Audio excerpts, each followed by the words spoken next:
Buenas tardes, tengan todos ustedes. El Fondo de Cultura Económica y la de Getty están muy contentos de recibirlos esta mañana aquí en esta charla, de charla con premios nacionales que venimos realizando desde hace 2 años. Ahora la hemos institucionalizado los días jueves.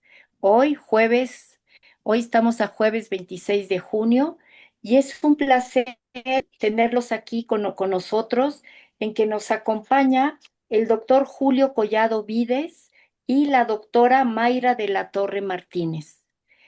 La doctora Mayra de la Torre Martínez es ingeniera bioquímica, catedrática, investigadora y académica mexicana. Se ha especializado en la ingeniería de bioprocesos y en las fermentaciones, así como en la relación de los alimentos y los bioinsecticidas. Fue la primera mujer en recibir el Premio Nacional de Ciencias y Artes por su trayectoria y aportaciones en ingeniería, y ha sido el más premiado joven en recibir esta distinción en 1988.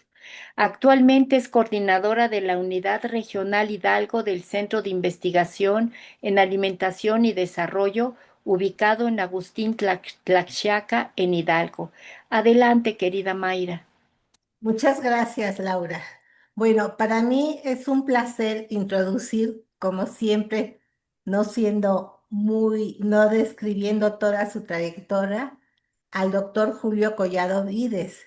A él ya no sé cuántos años hace que lo conocimos y fue en un foro muy interesante en el que era el Centro de Fijación de Nitrógeno de la UNAM, donde él tenía el propósito de convencer a los biólogos, particularmente a los biólogos moleculares, de que era importante utilizar las matemáticas y desarrollar modelos. Obviamente a mí no me tenía que convencer por mi formación básica en ingeniería. Y ahora van a ver todo lo que él ha hecho y logrado al respecto. Él nació en Guatemala y en 1965 se vino con su familia a México. En esa época, ustedes son muy jóvenes y no lo van a recordar, había una dictadura en Guatemala y su familia tuvo que salir huyendo porque a su papá lo amenazaron de muerte. Y así fue como llegó a México y entró a la UNAM. Él dice que la UNAM es parte de él y él es parte de la UNAM.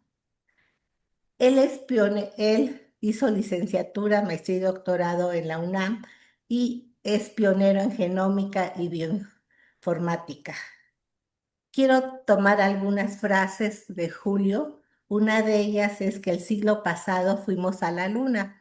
A ustedes pues ya tampoco les tocó y ahora hay que ir al viaje más fascinante, que es nuestro propio cuerpo. Y él considera que los jóvenes en México son muy importantes, que son un tesoro y son el nuevo pozo de Cantarell.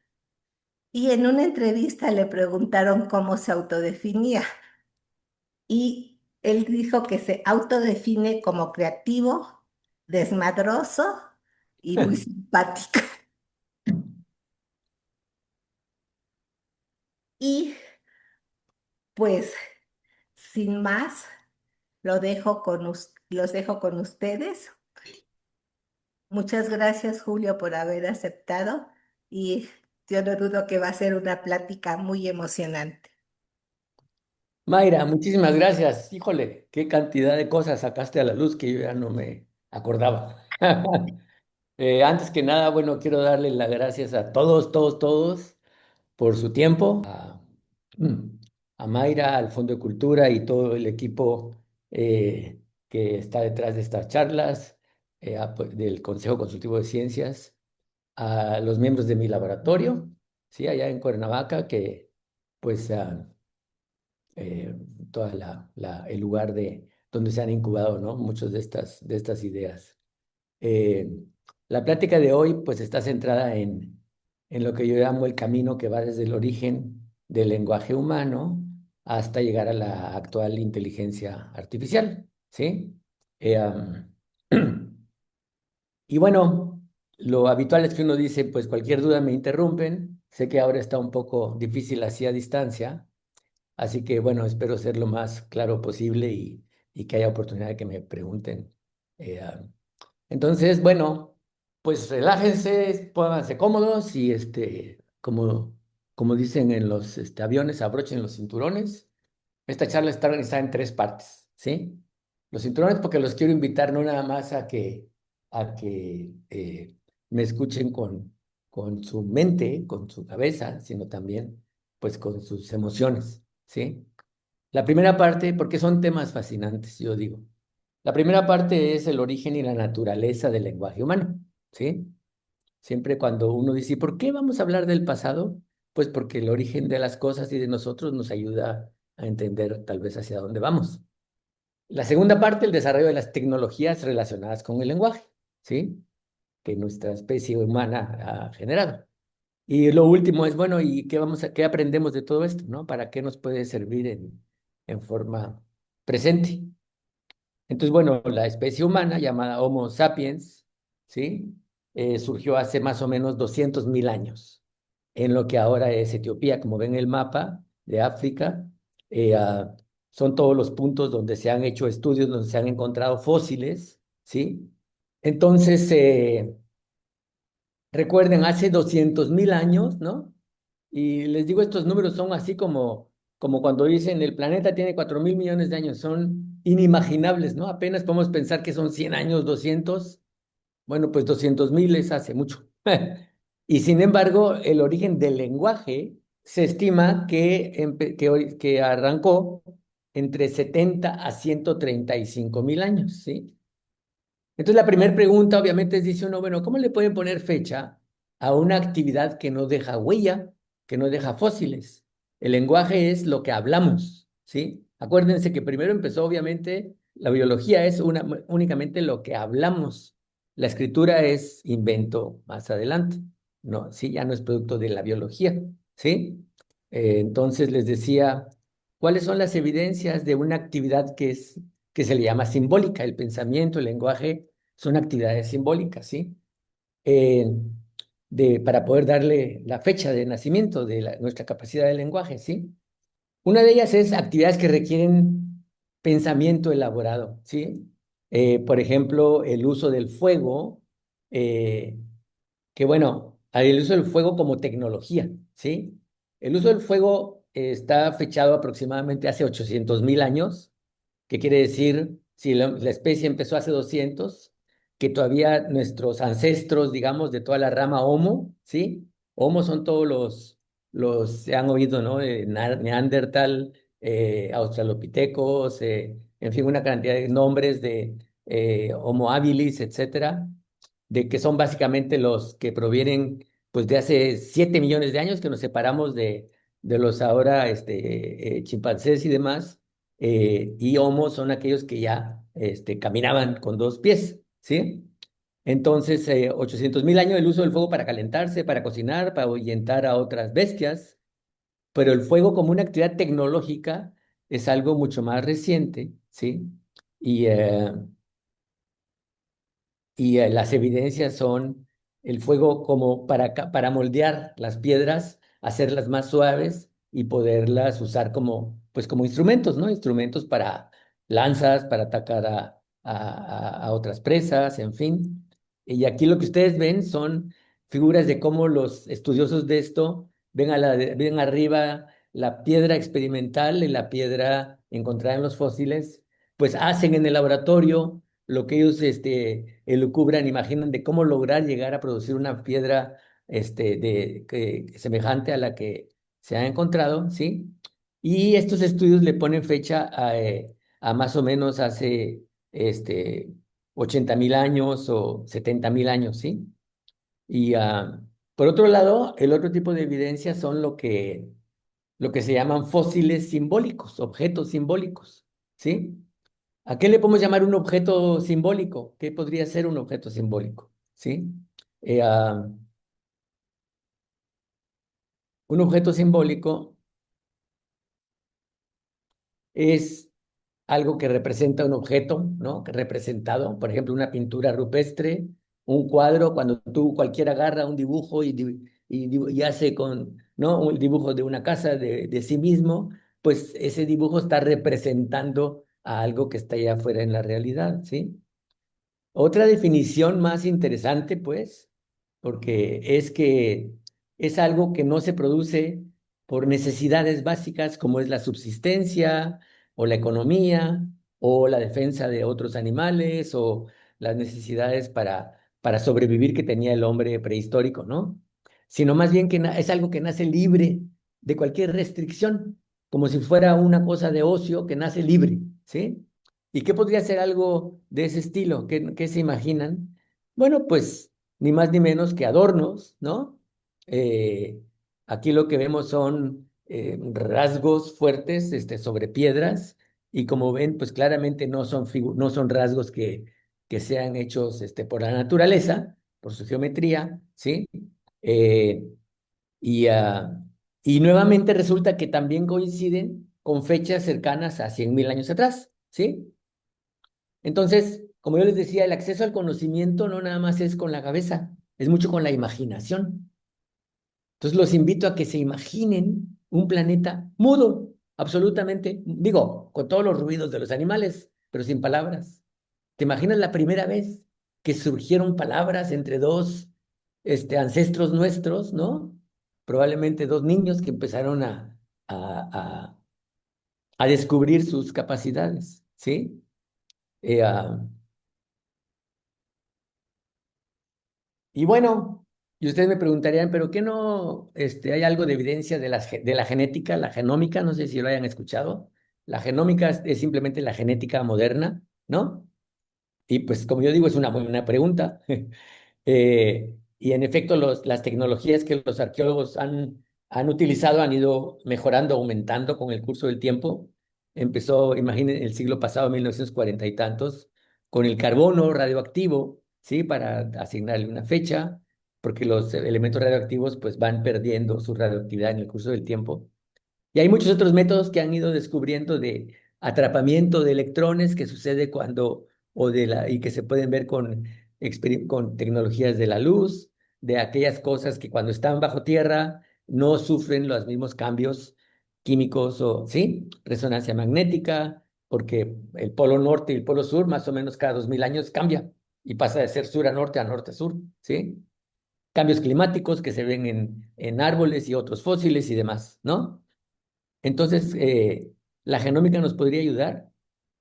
Eh, no hay duda que ahorita vamos a ver eso, que el conocimiento que hemos adquirido con todo esto sobre nuestra especie ha crecido enormemente en los últimos años, ¿sí? Aquí ven ustedes un diagrama y apenas se logra ver pues la cabeza de los prehistóricos, ¿no?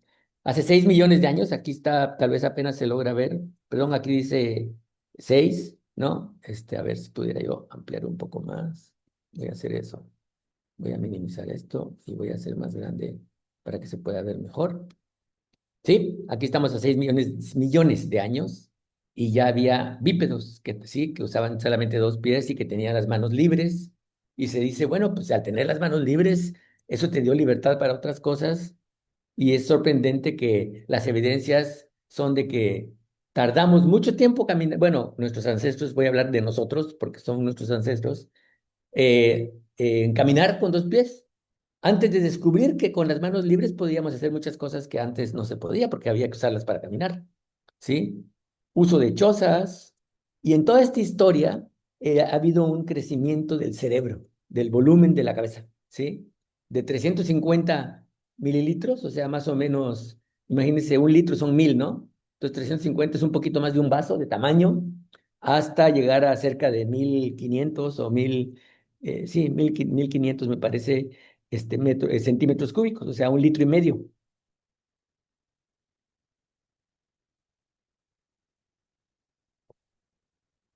Es un crecimiento que no incesante en poco tiempo para la evolución y que realmente a mí me parece como escalofriante estar imaginándote cómo cada vez fuimos así siendo más capaces, más de, ¿no? Más de todo lo que nos da el cerebro. Cambios en la digestión con el fuego, porque al empezar el fuego, pues empezamos a acostumbrarnos a comer comida ya cocida. lo cual hizo que la energía que consume, imagínate una vaca horas mordiendo y digiriendo, hay quienes, animales que tienen dos estómagos o eh, toda esa energía se liberó. ¿Para qué? Para un órgano que usa mucha energía, que es la cabeza. Luego construcción de herramientas de piedra, por eso es la llamada edad de piedra. Y bueno, surge el hombre y primero surge nuestra especie y después, fíjense, hay una diferencia considerable entre el surgimiento de nuestra especie y la evidencia del lenguaje, ¿sí?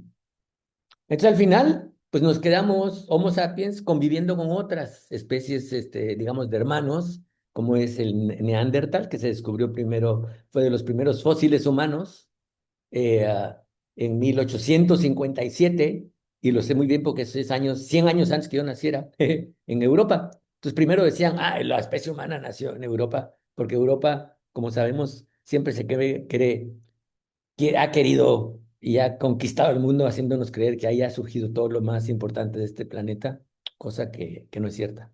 Entonces, bueno, ahí ven a la izquierda el Neandertal, pues más grandote, más robusto, una anatomía diferente, una caja torácica que está bueno para mariachi, ¿no? Un cerebro diferente que es muy chistoso. El Neandertal tiene un cerebro más grande en la parte de atrás, ¿sí? Entonces, que se ha visto que eso tiene que ver con una mucha habilidad. Era una especie, un homo muy hábil con las manos, ¿sí? Eh, am, y sorprendentemente un cerebro, como les decía, 1500 estaba yo, más que ahí culminó toda esta historia de crecer, crecer el cerebro, y resulta que nosotros tenemos un cerebro un poco más pequeño, lo que hace es sorprendente, ¿sí? Y ahorita volvemos a eso. Y bueno, pues se discute que si el Nardental ya tenía el lenguaje o no, ¿sí? Y hay distintos argumentos. Yo pienso que a mí me convence más los argumentos de que no, de que somos la única especie con la capacidad simbólica, ¿sí?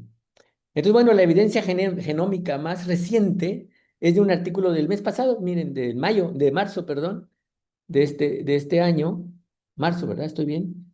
En donde hablan de que evidencia genética, genómica, de que el lenguaje empezó hace 135.000 años, ¿sí? Yo he discutido con uno de los autores, Ian Tattersall, porque le escribo por correo y demás, eh, ah, y porque no me convence el argumento que dan. El argumento que dan es de que es cuando tienen como fecha, cuando la especie empezó a irse a un montón de lugares del mundo. Somos la especie humana la especie que conquistó todo el territorio del planeta, ¿sí? Entonces dicen, bueno, pues entonces si todos tenemos una capacidad genética común, pues tuvieron que estar ya presente el lenguaje y en fin, es algo discutible, pero muy bonito pues de ver cómo, como les digo, se construye el conocimiento, ¿sí? Entonces, fíjense esto que en resumen, ¿no? Nuestra especie surgió hace 200.000 años y sin embargo empezamos a hablar hasta mucho después. Quiere decir que estuvimos mudos tanto tiempo teniendo la genética, porque la evidencia es que no hay ningún cambio genético de evolutivo mayor de hace 200.000 años para el día de hoy. Entonces, por eso pongo alguna pregunta. A mí sí me dejó de a cuatro. Dice, ¿cómo es posible que y, eh, y este tipo de comportamiento de que tengas la anatomía y no la utilices sino hasta mucho después? No es única de nuestra especie, es algo muy interesante en la evolución en general, ¿sí? Y ahorita vamos a llegar allá. Entonces, algunas capacidades que nos otorga el lenguaje humano. Una cosa es la historia y otra cosa es cuál es la naturaleza del lenguaje y de la inteligencia, ¿sí?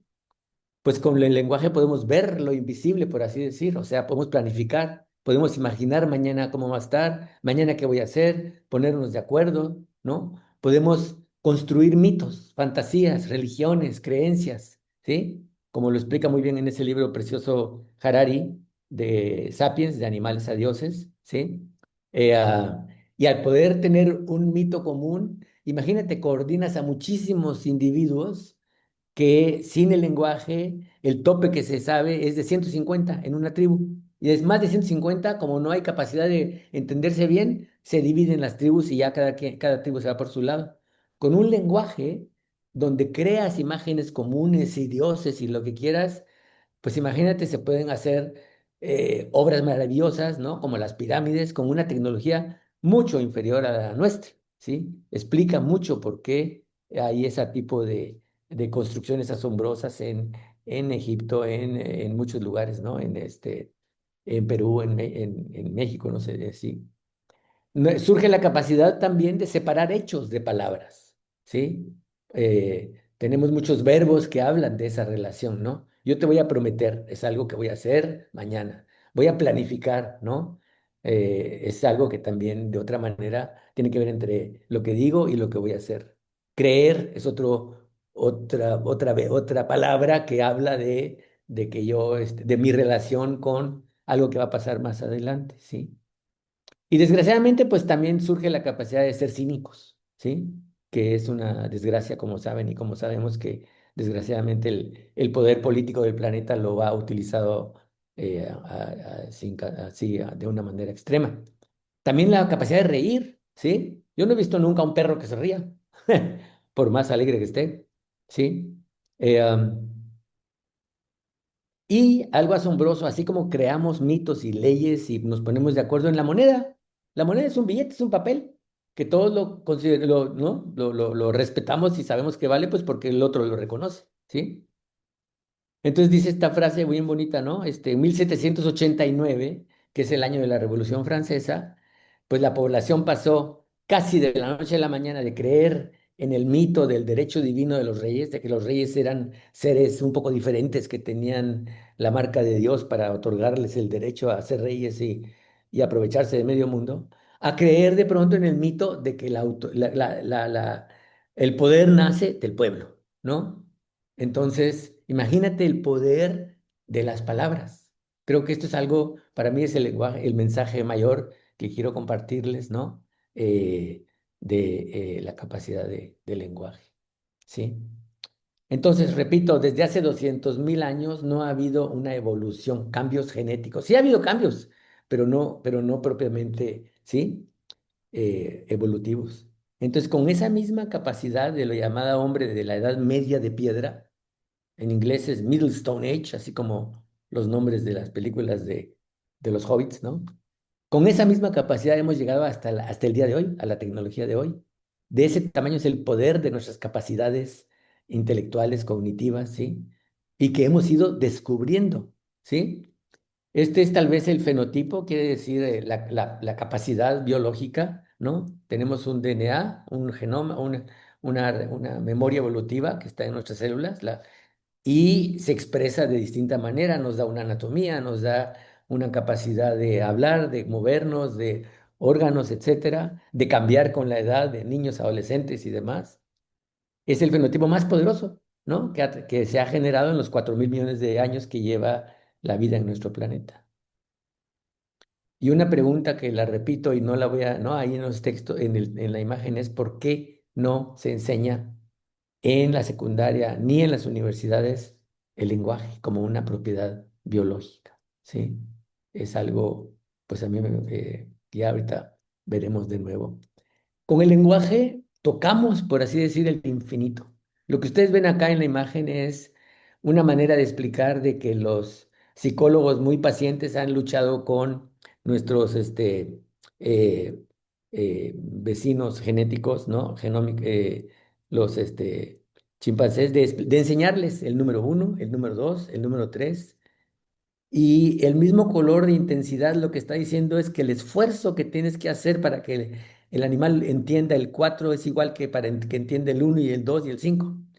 Con un niño, ese esfuerzo va disminuyendo porque nuestra cabeza tiene la capacidad de imaginar el infinito, ¿sí? ¿A qué edad descubrimos y sentimos el infinito?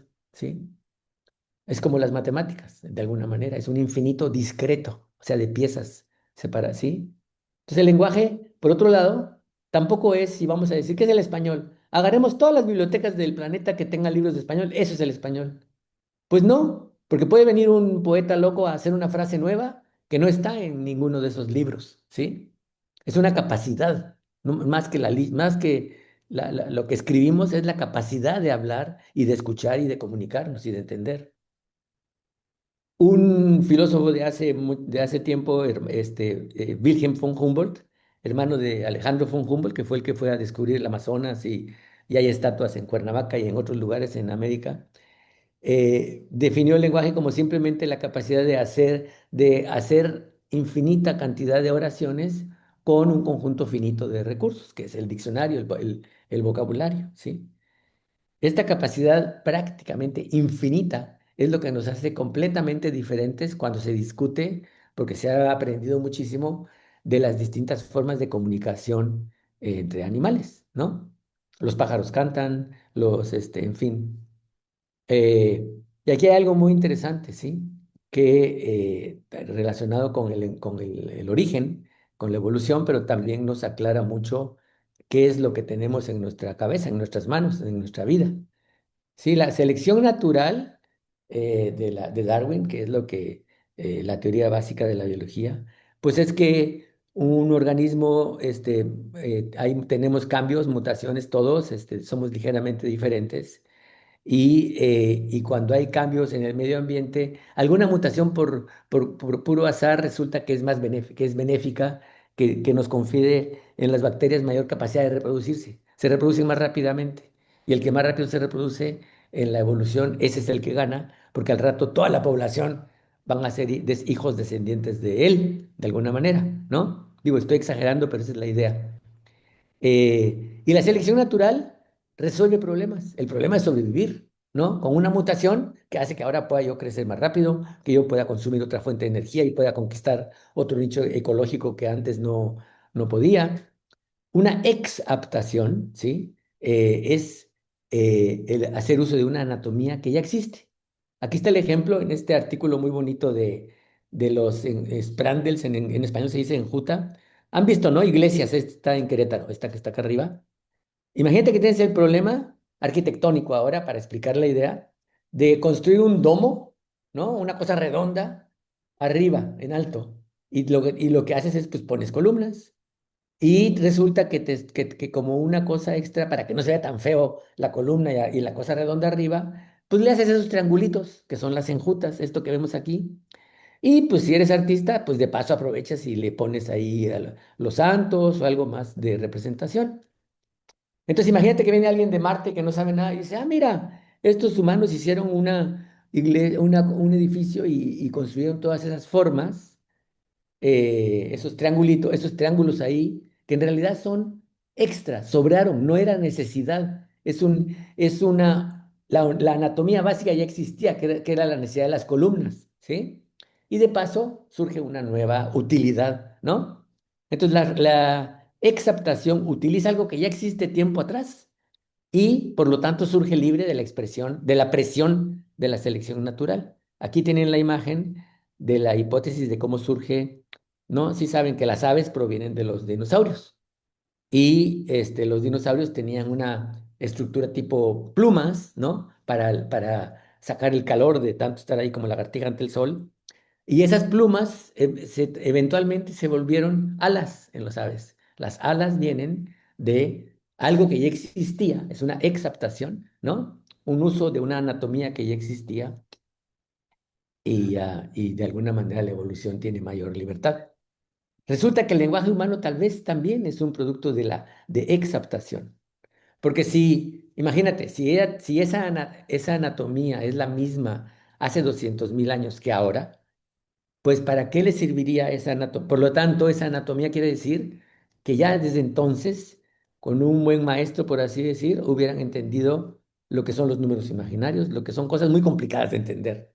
No, lo que quieras que se te ocurra que te cueste entender, las matemáticas, las ecuaciones, o tal vez lo que fuera, ¿sí? Ya tenían esa capacidad. ¿Y para qué? ¿Para qué le serviría a un hombre de la edad de piedra que más bien tenía que ver cómo protegerse del clima, salvarse de animales, de bestias y ver cómo conseguir alimento, ¿sí? Es un regalo adicional, por así decir, ¿no? Entonces, como dice Ayan Tattersall, los nuevos comportamientos, es decir, cuando tienes una capacidad que ahí está, que ahí está escondida, los nuevos comportamientos que utilizan esa capacidad hay que descubrirlos, tienen que ser descubiertos por sus poseedores. Eso ayuda a entender que teníamos la capacidad hace 200.000, pero tardamos en descubrir y usar esa capacidad de lenguaje como 100.000 años, 50.000 años, que no es nada comparado con cuánto tardaron las plumas de las aves o las patitas de los primeros animales que lograron salir del mar hacia conquistar la tierra firme, ¿sí? Entonces, el origen del lenguaje humano es lo que se llama la primera explosión simbólica, por la gran cantidad de cosas que surgieron, de creatividad que está en los fósiles, de cómo la tecnología, ¿sí? Y que además, como decíamos, pues nos lleva a nuevas capacidades hasta el día de hoy, ¿no? Porque nos da mucho más que la inteligencia. ¿Cuál es la naturaleza? Hay quienes filósofos decían, no, pues es un acuerdo social. Es algo que vamos a decir, vamos a ponernos de acuerdo tú y yo y le vamos a llamar arroz al arroz. Vamos a llamarle silla ¿no? Eh, Otro historiador decía pues que el lenguaje está vivo, que puede cambiar, que no es lo escrito. Imagínate, hubo que entender que el lenguaje en el sentido más originario es lo hablado y no lo que dicen las academias de lenguaje, la Real Academia que dice, no es esos son inventos del humano obsesionado con el poder y y decir que es correcto y que no es correcto. El lenguaje es lo que se habla y cambia, ¿no? Entonces, como les decía, no es el repertorio, no es la colección de todos los textos, es una capacidad biológica. Si tú naciste en México, creces y resulta que porque estás haciendo el doctorado te vas a Inglaterra o te vas a Japón y ni más ni menos das a luz a un hijo o a una hija, pues esa niña, ese niño va a aprender japonés, va a aprender inglés con la misma facilidad que otro de por ahí, ¿sí? Por eso es la lotería. Hablamos el lenguaje, el idioma que nos tocó donde nacimos, donde nuestra mamá, el lenguaje que nuestra madre habla, ¿sí? Esa es una capacidad, pues, que está en la genética y la genética es la misma, seamos del país que seamos, hablemos los idiomas que seamos, ¿sí? Entonces el lenguaje y la inteligencia es un poder que tenemos, que como un niño con el fuego, lo seguimos descubriendo y seguramente hay muchas cosas más por descubrir más adelante. Y tan es peligroso que, como sabemos, pues estamos en una encrucijada en la humanidad de una posible tercera guerra mundial. Es un artículo, estas imágenes que ven que saqué de un periodista de la revista del New York Times, ahí está la liga, y que te hace explica segundo a segundo la cosa espantosa de qué pasa cuando hay una bomba atómica, ¿no?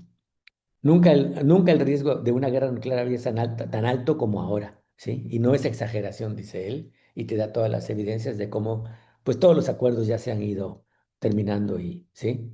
El desastre climático que estamos provocando, que está provocando, pues el capitalismo, que es la forma, dominante desde hace 400 años y de colonización y de conquista básicamente de Europa y su hijo, que es Estados Unidos, ¿no?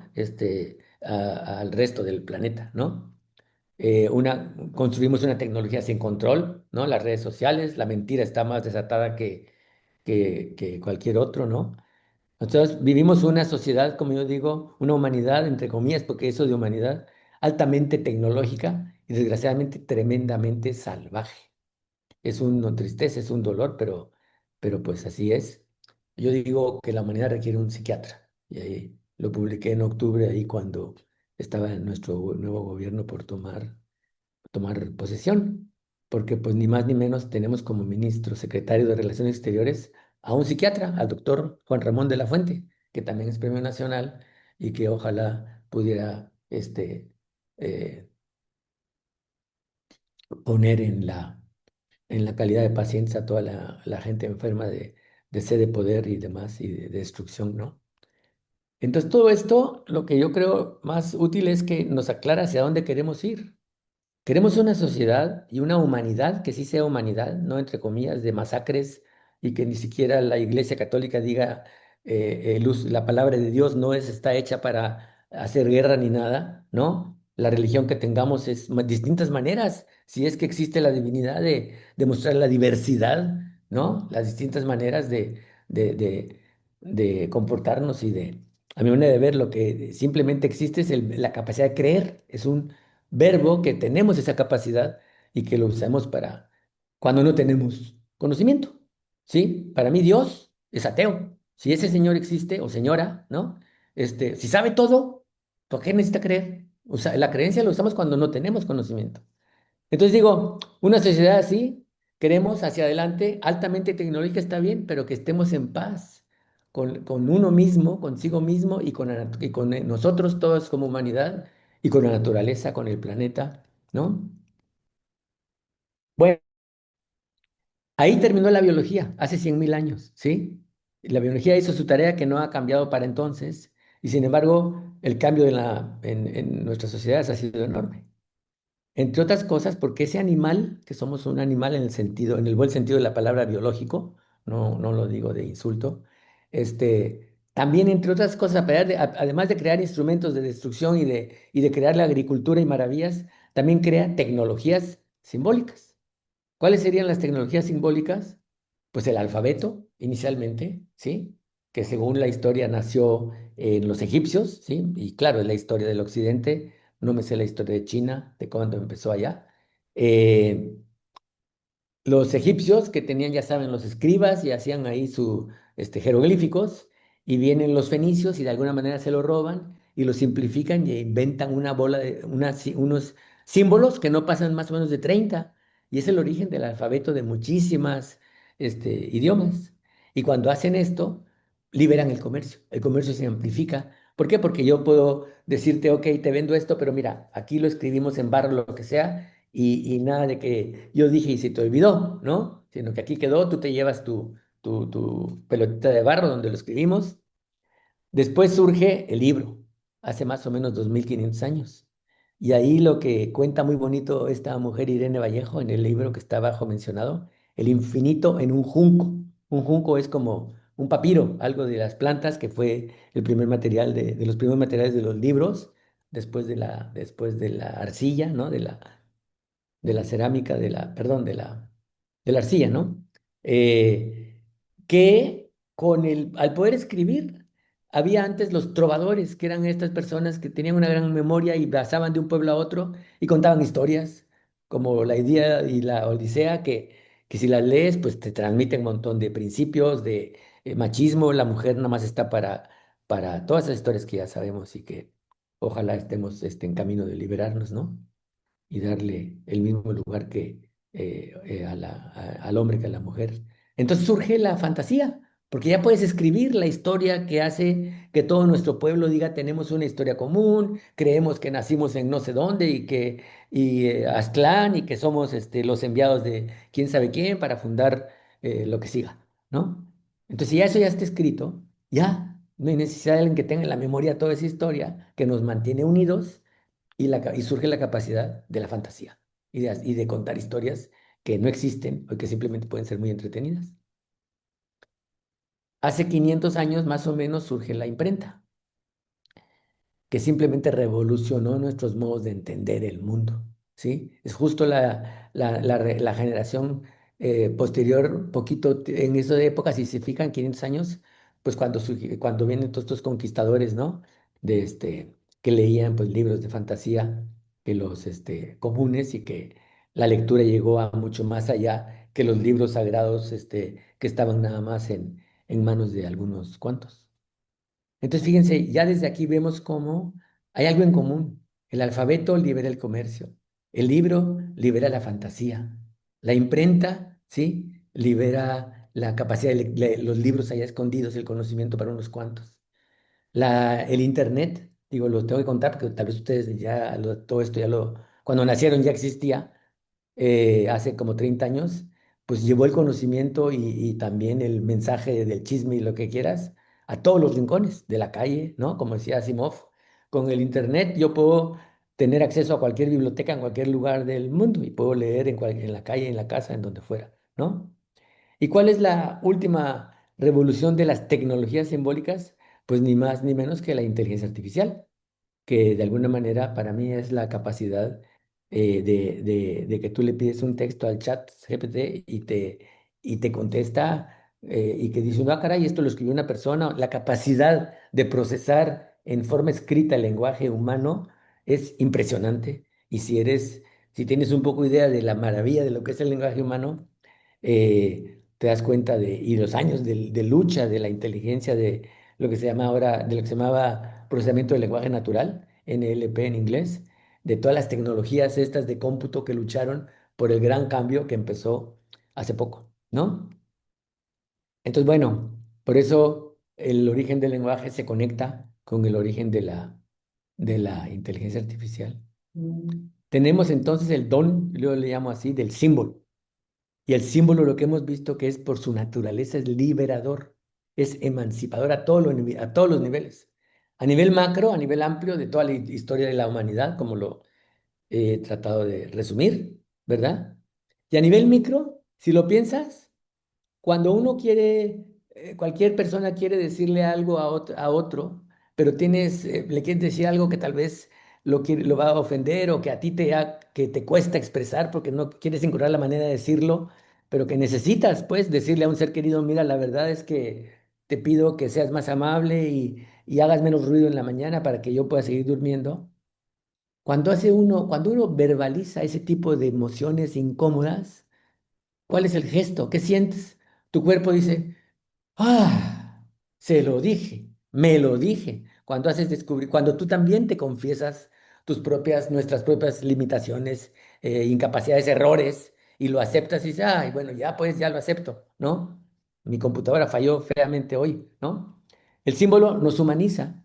¿Por qué? Pues porque solamente hablamos un idioma. O sea, las cosas más secretas que cada uno de nosotros tenga en su cabeza usan el mismo idioma que el que usamos para comunicarnos. ¿Sí? Podríamos imaginar que sean dos idiomas diferentes y que todavía sea la intimidad más personal y la manera de asociar ideas de otra manera en la noche y en los sueños, pero no, es exactamente el mismo idioma, la misma capacidad cerebral, ¿sí? Que nos da también la capacidad de leer libros de gente que escribió hace 2000 años, ¿no? De leer poemas de Netzahualcóyotl, de leer los libros de Sócrates las ideas de Sócrates que escribió Platón hace más de 2000 años, ¿sí? Y la pregunta sigue siendo, ¿por qué el lenguaje con su naturaleza biológica, con su carácter infinito, no se enseña, según yo, ni en la secundaria, ni en el bachillerato, y tal vez tampoco en la carrera de biología, ¿sí? Pues será que yo me digo, o sea, eh, o sea, el tomar conciencia del poder que tenemos nos libera, ¿no? Nos libera también de las restricciones de que mucho de la educación está hecha para que aprendamos a obedecer y a sentir de a incorporarnos en esta sociedad. Entonces, otro de las desgracias, digamos, de esta libertad del símbolo es que ahora con las redes sociales, ¿no? La gente dice lo que sea y la mentira está suelta. Yo digo que la verdad debería ser tan respetada como la libertad de expresión, ¿sí? Porque ¿cuánto cuesta a la humanidad, a México, por ejemplo, nosotros vivir bajo tanta mentira, información falsa, incompleta, engañosa, fuera de contexto, ¿no? En la política no se diga y pues no todos tenemos capacidad de estar leyendo, dejas de leer 3 días el periódico y ya no sabes qué es lo que pasó o por qué, ¿no? Y cada quien dice según sus creencias y el conocimiento, el entendimiento está completamente nublado por grandes capas de falsedad con un poco de verdad por ahí. Un colega, David Roger, de Inglaterra, escribió este libro de El chango, el ape, es el mono irracional, ¿sí? Por, por la, el uso equivocado de nuestra capacidad de lenguaje, ¿sí? ¿Podemos hacer algo en este mundo? Bueno, yo digo, hay que recordar el poder de la palabra, tanto desde nuestra mente, ¿no? De liberarnos nosotros y de nuestro entorno, ¿sí? Como dicen muchos, las sociedades no quieren personas pensantes, porque las personas pensantes no se dejan fácilmente engañar por toda la bola ahora sí que de mitos y creencias para que estemos muy bien portaditos, ¿no? Entonces, cómo hacer uso de la inteligencia artificial? Ya es la tercera parte de esta charla, ¿sí? ¿Todo esto para qué? ¿Cómo hacer uso para avanzar hacia un brinco emancipador de México? Y desde México, desde nuestra persona, pues contribuir un poquito a ojalá un cambio y que surja una humanidad que no existe para mí actualmente, ¿no? Y mi propuesta es que simplemente hay que concentrarnos en aumentar, en mejorar, mejor dicho, la calidad de la representación del conocimiento, ¿sí? Donde representación es sinónimo de la calidad de comunicación del conocimiento. y obviamente vendrán los beneficios para mejorar a nosotros mismos y a la humanidad. Entonces, ¿cómo hacer eso? Es algo muy preciso, ¿no? Es algo, es decir, aparte que suena muy filosófico, muy concreto, ¿sí? Y se los dice alguien que tiene 30 años trabajando en la ciencia, pero en la ciencia de textos. Yo mi trabajo, como decía Mayra, es organizar conocimiento y ponerlo en bases de datos, ¿sí? De, de la biología, ¿no? Entonces, todo conocimiento, yo digo que tiene varias propiedades, no importa, sea conocimiento de física, del que te guste, del que se te ocurra, tiene una evidencia, ¿sí?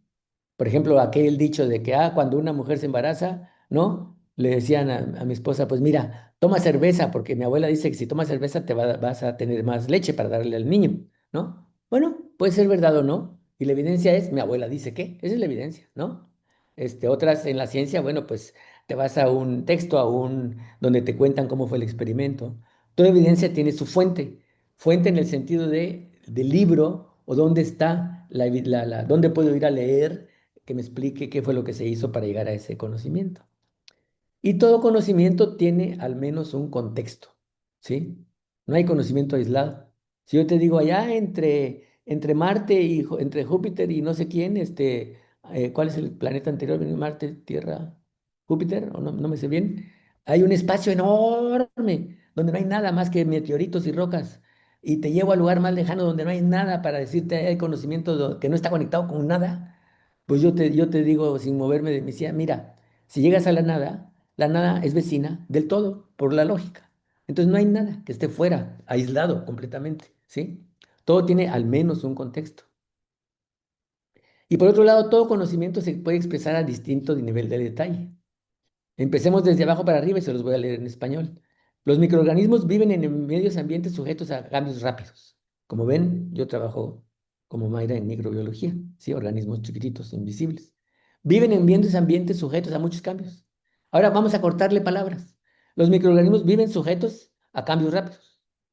Los microorganismos viven sujetos a cambios. ¿Sí? Estoy hablando de lo mismo con menos detalle. Los microorganismos viven, ¿no? Menos detalle. Los organismos viven, ¿no? La vida está hecha de organismos, ¿no? Lo que vive son organismos, ¿sí? ¿Se dan cuenta?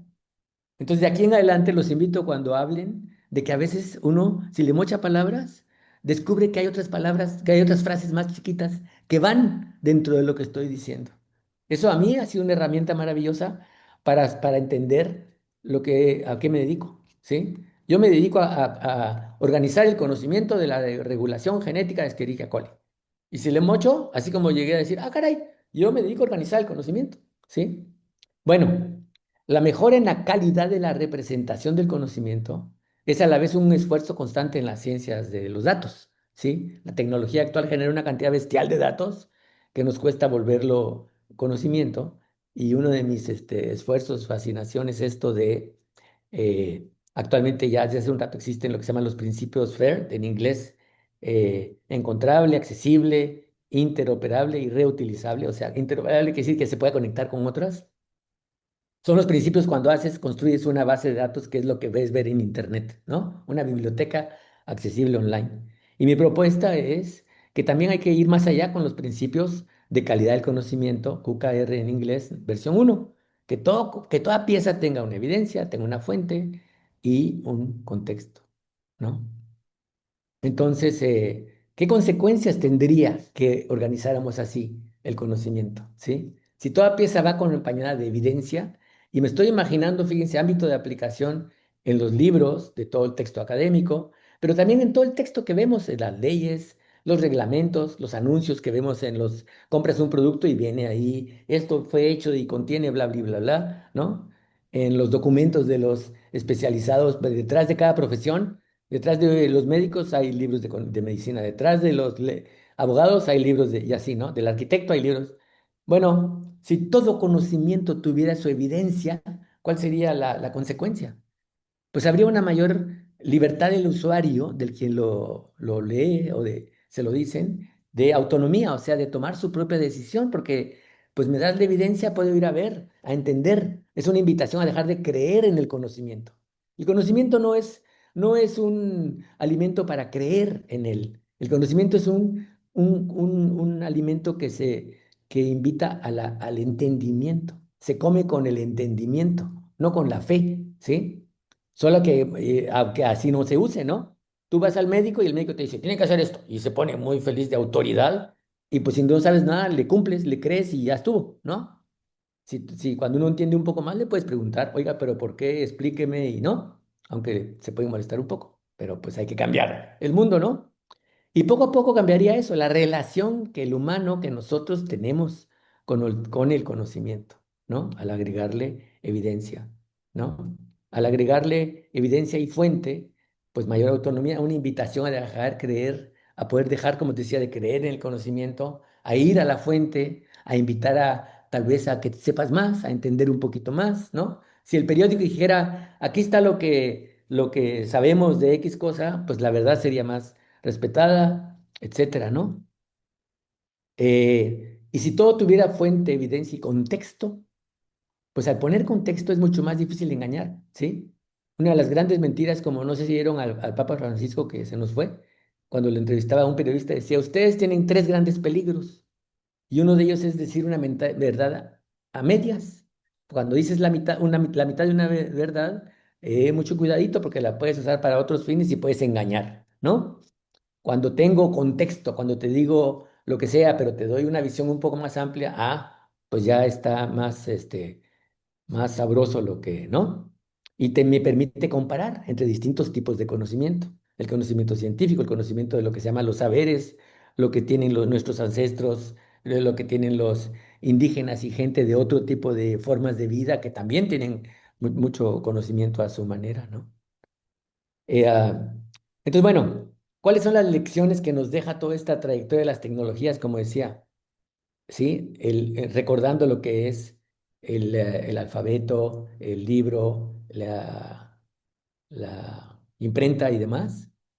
Suelen empezar en élites, o sea, en grupos poderosos pequeños, ¿no? Como los jeroglíficos, y después se hacen accesibles a muchos en la sociedad. Ojalá eso pase con la inteligencia artificial que ahora está en manos de las grandes empresas allá en Estados Unidos y es, inaceptable que puedan hacer uso para bien y para mal, ¿no? Y por eso es que las redes sociales están diseñadas para hacernos adictos. Eso está claramente dicho, ya lo ha dicho autoridad de medicina de Estados Unidos. Deberían de ponerle un letrero como los cigarros. Este producto es peligroso, ¿sí?